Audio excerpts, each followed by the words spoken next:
नमस्कार दोस्तों, आपका हमारे चैनल पर बहुत बहुत स्वागत है। हम आपके लिए लेकर आए हैं एक ऐसा प्रोजेक्ट जिसे करने के लिए हम तो एक्साइटेड हैं ही, पर हम जानते हैं कि आप भी इसे सुनने के लिए उतने ही बेकरार हैं। जी हाँ, यह है श्रीमद् भगवत गीता। पर इससे पहले कि इसे शुरू करें, कुछ बातें हैं जो हम आपसे शेयर करना जरूरी समझते हैं। यह बात हम सबको मालूम है कि भगवान यानी परमात्मा एक ही है, पर उन्हें न पहचानने के कारण, न जानने के कारण इस बात को मानते नहीं है। परमात्मा को न जान पाने के कारण भी कई हैं, जिसमें सबसे पहला तो यही है कि वह दिखाई नहीं देता। सोचिए, जब आत्मा को ही आंखों से नहीं देखा जा सकता तो परम आत्मा को कैसे देख सकते हैं। क्या आपने कुरुक्षेत्र में हुए युद्ध के बारे में सुना है? कहते हैं धर्म स्थापना के लिए लड़े गए उस युद्ध में इतने लोगों की जान गई थी कि वहाँ की मिट्टी रक्त से लाल हो गई थी। क्या आप जानते हैं कि युद्ध में होने वाले विनाश के बारे में सोचकर जब राजकुमार अर्जुन को दुख और मोह ने घेर लिया था, तब श्री कृष्ण ने उनसे क्या कहा था? आखिर क्यों लड़ा गया था वो युद्ध? क्या उद्देश्य था उसका? भगवत गीता का मतलब है भगवान द्वारा गाया हुआ गीत। इस पवित्र ग्रंथ की गहराई को समझना इतना आसान नहीं है। कई ज्ञानी कहते हैं कि भले ही ये युद्ध कुरुक्षेत्र की भूमि पर अस्त्र शस्त्र से लड़ा गया था, लेकिन इसमें दिए गए संदेश का मकसद हमें ये समझाना है कि हमारा मन भी कुरुक्षेत्र की तरह एक रणभूमि है, जहाँ लालच, मोह, गुस्सा, वासना आदि कौरवों की तरह 100 अवगुण बसते हैं, जिन्हें हमें अपनी 5 इंद्रियों, जो 5 पांडव के प्रतीक है, को काबू में करके हराना होगा। तभी हम एक सुखी जीवन जी सकते हैं और मुक्ति पा सकते हैं। श्री कृष्ण हमारे मन की आवाज या आत्मा का कॉन्शियस का प्रतीक है, जो दुविधा के वक्त सवालों का जवाब देकर हमारी मदद करते हैं। हर इंसान अर्जुन का प्रतीक है, जो दुविधा में घिरा हुआ है। श्रीमद् भगवत गीता उपदेश नहीं देती, बल्कि इंसान को जीवन जीने का सही तरीका सिखाती है। ये अमृत रूपी ज्ञान किसी एक धर्म तक सीमित नहीं है। इसमें श्री कृष्ण ने पूरी सृष्टि के लिए कई अनमोल बातें बताई, जिन्हें अगर हम अपने जीवन में उतारा जाए तो हम अनगिनत समस्याओं से बच सकते हैं। इस पवित्र ग्रंथ में आप ब्रह्मांड के उन रहस्यों के बारे में जानेंगे जिन्हें लेकर अक्सर हमारे मन में सवाल उठते हैं। कुरुक्षेत्र युद्ध के दौरान भगवान श्री कृष्ण ने जीवन से जुड़े कई अनसुलझे सवालों के जवाब दिए हैं। इस किताब के जरिए आप अध्यात्म को एक अलग नजरिए से देखने लगेंगे। इसमें बताई गई बातें आज भी बिल्कुल सटीक बैठती हैं, क्योंकि इंसान का मन अब भी उन्हीं विकारों और दुविधाओं से जूझ रहा है जैसे हजारों साल पहले जूझ रहा था, और इसका कारण है अज्ञानता। इसमें बताई गई बातें अज्ञानता को दूर कर मन में ज्ञान का दीपक जलाती है, जिससे इंसान का सब कुछ साफ साफ समझने लगता है और उसका बेचैन मन शांत हो जाता है। इन बातों को आप अपने जीवन में हर पहलू में उतार कर परख सकते हैं। देखा जाए तो जीवन यात्रा एक समुद्र की तरह है, जिसमें हमें एक किनारे से दूसरे किनारे तक पहुंचना होता है। तूफान और लहरें वो चुनौतियां हैं जिनका सामना हमें इस सफर के दौरान करना पड़ता है, और यह पवित्र ग्रंथ जो समय और काल चक्र से परे है, वो नाव है जो हमें सही रास्ता दिखाती है, निराशा और अंधकार में डूबने से बचाती है। अध्याय 1, विषाद योग। कुरुक्षेत्र के मैदान में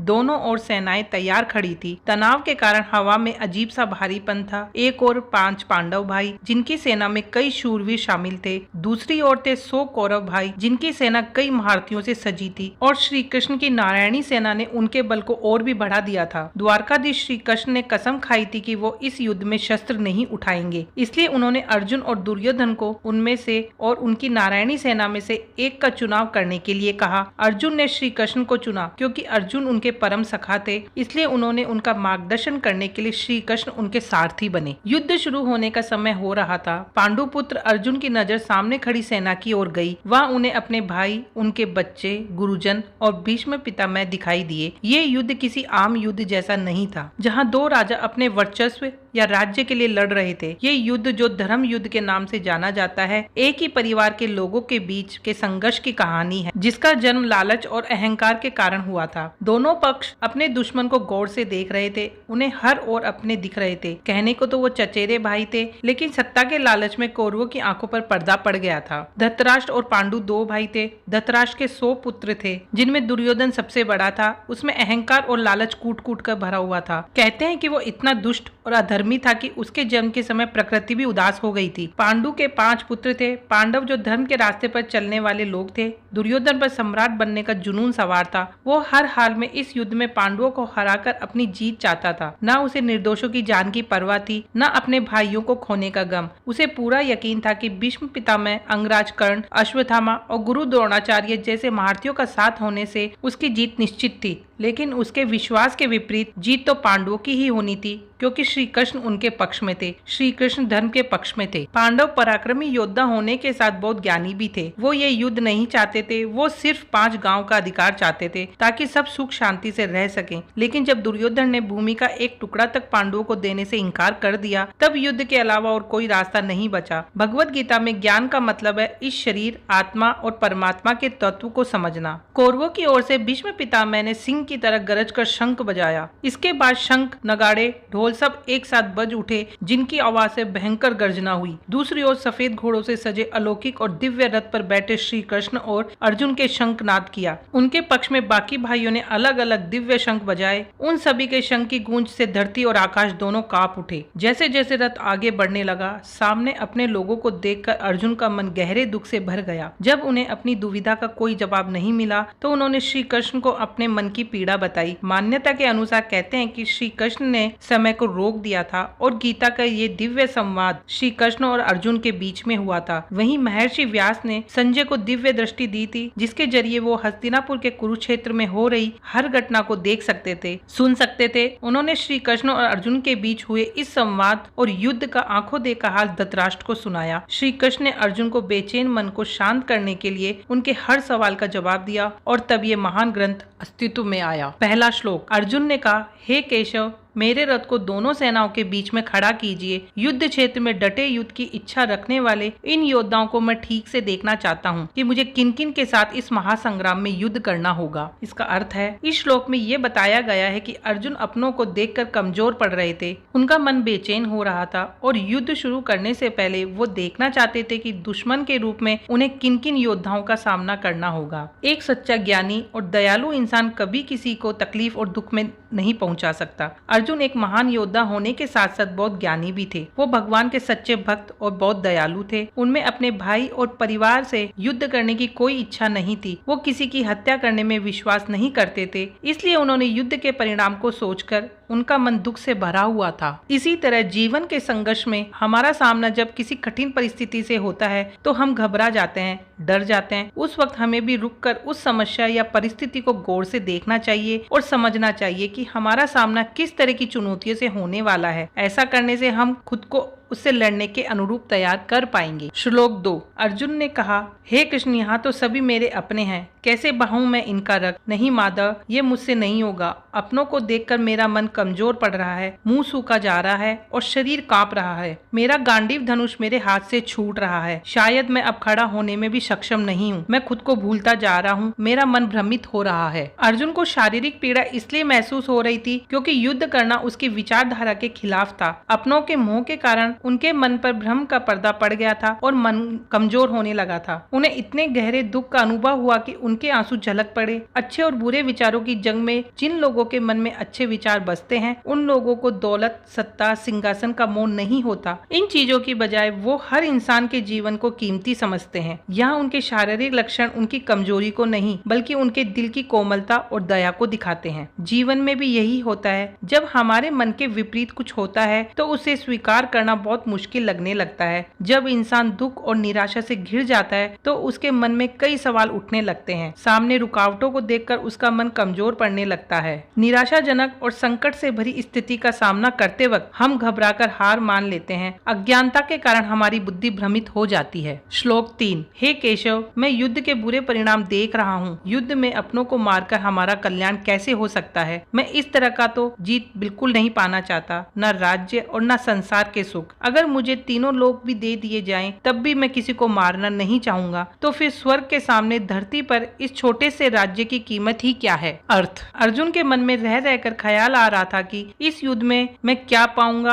और क्या खो दूंगा। क्या किसी को मारकर हासिल की गई जीत खुशी दे सकती है या किसी को दुख देकर इंसान सुखी हो सकता है? चाहे आप भगवान के अस्तित्व में विश्वास करें या ना करें, लेकिन एक अटल सच ये है कि हर एक्शन का एक रिएक्शन होता है। आप जो भी कर्म करेंगे करेंगे उसका कोई ना कोई नतीजा तो आपके सामने जरूर आएगा। एक्शन रिएक्शन के इस सिद्धांत को जानने के बाद भी अगर जानबूझकर हम कुछ गलत करते हैं तो हमें शांति का अनुभव नहीं हो सकता। अर्जुन भी इसी तरह अपने कर्म के परिणाम के बारे में सोचकर परेशान हो रहे थे। श्लोक 4। अर्जुन ने कहा, हे केशव, अपने ही परिवार को मारकर हम कैसे सुखी होंगे? ये सच है कि ये अधर्मी लालच में आकर भ्रष्ट हो गए हैं, लेकिन इन्हें मारकर मुझे सुकून नहीं मिलेगा। इन्हें मारकर तो हमें पाप ही मिलेगा। क्या हमें इस पाप से बचने का विचार नहीं करना चाहिए? इसका अर्थ है, यहाँ बताया गया है कि जब इंसान पर कोई चीज पाने का जुनून सवार हो जाता है तो वो अधर्म का रास्ता अपनाने से भी नहीं चूकता। अपने ही भाइयों को मारना, जैसा दुर्योधन करने की योजना बना रहा था, एक ऐसे आदमी के बारे में बताती है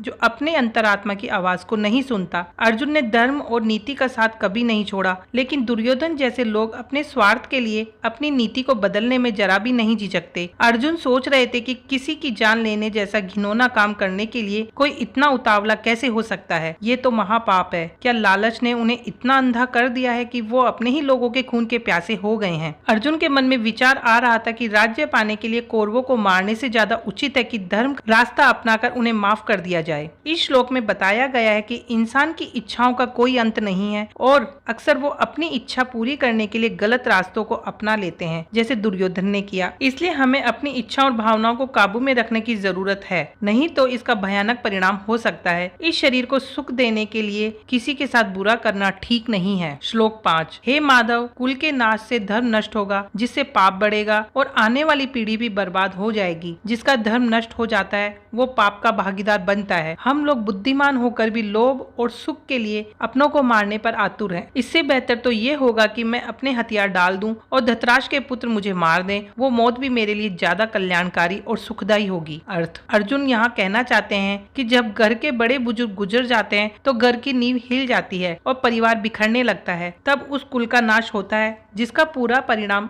आने वाली पीढ़ी तक को भुगतना पड़ता है। कुल का विनाश होने पर पुराने धर्म का नाश हो जाता है, जिस वजह से पूरे परिवार में अधर्म और पाप फैल जाता है। थोड़ी सी भूमि के टुकड़े के लिए वो इतना सब कुछ दांव पर नहीं लगाना चाहते थे। इस विनाश को रोकने के लिए वो मरने तक को तैयार थे, लेकिन युद्ध का मैदान सजा हुआ था और वो जानते थे कि अंत में उन्हें लड़ना ही होगा। इस दुख से बेचैन होकर अर्जुन ने अपना धनुष त्याग दिया और जाकर रथ में बैठ गए। अर्जुन बुद्धिमान थे, लेकिन वो ये भूल गए कि जब पुराने धर्म का गलत इस्तेमाल किया जाने लगे तब उसका नाश करना जरूरी हो जाता है। उनके नाश के बाद ही निर्माण की नींव रखी जा सकती है। बदलाव ही प्रकृति का नियम है, इसलिए हमें बदलाव से घबराना नहीं चाहिए। यह इंसान के मन की स्थिति को दिखाया गया है कि जब वो चुनौतियों के सामने खड़ा देखता है तो घबरा जाता है और बेतुके तर्क देकर हार मानकर भाग जाना चाहता है, और कुछ नहीं तो तमाम बेबुनियादी दलीलें देने लगता है कि आखिर क्यों पीछे हट जाना बिल्कुल सही फैसला है। उसके सोचने समझने की शक्ति खत्म हो जाती है और वो सही कदम नहीं उठा पाता। ऐसे में जरूरी है अपने बेचैन मन को शांत करना, अपना मनोबल बढ़ाना और अपने कर्म में भागने की बजाय उसका डटकर सामना करना। इससे हमें यह सीख मिलती है, गीता का हर अध्याय हमें कुछ न कुछ सिखाता है। असल में यह हमारे मन को जीवन की रणभूमि के साथ जोड़ने का काम करता है। यहाँ अर्जुन के माध्यम से हर इंसान की दुविधा और मन की स्थिति को दिखाया गया है। जीवन संघर्ष में जब उसका सामना किसी चुनौती से होता है तो उसका मन कैसे सवालों से घिर जाता है और वो अलग अलग बहाने बनाकर उससे भागने की कोशिश करता है। जब हमारा सामना किसी चुनौती से होता है तो हमारे मन में कई सवाल उठते हैं। ये सवाल चिंता और डर को जन्म देते हैं, जो हमारे मन को कमजोर करने लगते हैं। इससे बचने का सिर्फ एक उपाय है और वो है नॉलेज और इंफॉर्मेशन हासिल करना। ज्ञान हमारे सवालों का जवाब देती है और जवाब मिलने के बाद ही मन शांत होता है और एक शांत मन साफ साफ सोच सकता है और सही फैसला भी ले सकता है। जीवन का युद्ध तभी जीता जा सकता है जब हमारे अंदर ज्ञान हो। उसके बाद कोई चुनौती कितनी भी बड़ी और मुश्किलें क्यों ना हो, ज्ञान के द्वारा साफ हो जाते हैं और हम जानते हैं कि क्या करना और कौन सा कदम उठाना ठीक है। गीता के पहले अध्याय का संदेश है, इस संसार में सभी दुख और तकलीफों का मूल कारण है संघर्ष का सामना न कर पाने की हमारी कमजोरी। दूसरा है, आपके सामने जो भी चुनौती है उसे गौर से समझने की कोशिश करें, तभी आप खुद को उसका सामना करने के लिए तैयार कर पाएंगे। तीसरी है, हमारे मन की भूमि में पॉजिटिव और नेगेटिव विचारों के बीच लगातार एक संघर्ष चलता रहता है, जिसमें आपको नेगेटिव विचारों को खुद पर हावी नहीं होने देना है। चौथा है, जब भी जीवन की समस्याओं को देखकर आपका मन कमजोर पड़ने लगे तो खुद का मनोबल बढ़ाएं और मुश्किलों का डटकर सामना करें। बहाने बनाकर उससे भागने की कोशिश ना करें, पूरी शिद्दत के साथ अपना कर्म करें। पांचवा है, एक बात हमेशा याद रखें कि कोई एक्शन ना लेना भी एक तरह का एक्शन होता है और उसका रिएक्शन भी आपके सामने जरूर आएगा। इसलिए सोच समझकर लिए गए एक्शन से कामयाबी मिलने की ज्यादा उम्मीद होती है। आपको अपने मन की कमजोरी को त्याग करना है, अपने कर्म का नहीं। धन्यवाद दोस्तों, ये था हमारे भगवत गीता का पहला अध्याय। अगर आपको अच्छा लगे तो हमें कमेंट में जरूर बताएं कि हम इसका दूसरा अध्याय भी लेकर आएंगे।